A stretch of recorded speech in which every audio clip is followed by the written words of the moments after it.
Rejoice in the Lord always. Again I will say rejoice. ఎల్లప్పుడూ ప్రభువునందు ఆనందించుడి. మరలా చెప్పుదును, ఆనందించుడి.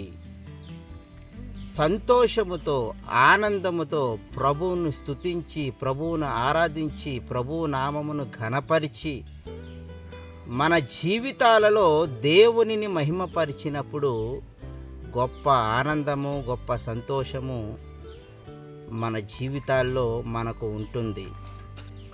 హబక్కూకు గ్రంథము 3వ అధ్యాయము 17వ వచనములో ఇలా వ్రాయబడి ఉంది. అంజూరపు చెట్లు పూయకుండినను, ద్రాక్ష చెట్లు ఫలింపకపోయినను, ఒలీవ చెట్లు కాపు లేకయుండినను, చేనులోని పైరు పంటకు రాకపోయినను, గొర్రెలు దొడ్డిలో లేకపోయినను, సాలలో పశువులు లేకపోయినను, నేను యెహోవా యందు ఆనందించెదను. అన్ని పరిస్థితులలో కూడా ఆల్వేజ్ ప్రభువునందు మనం ఆనందించాలి.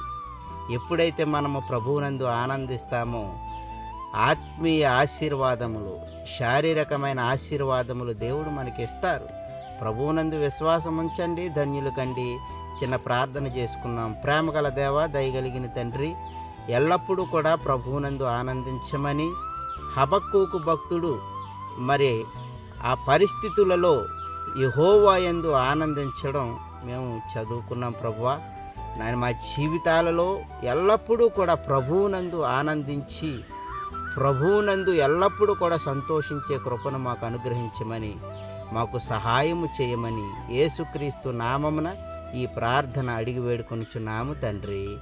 Amen, amen. God bless you all. ప్రభువు మీకు సహాయం చేయునుగాక. ఆమెన్.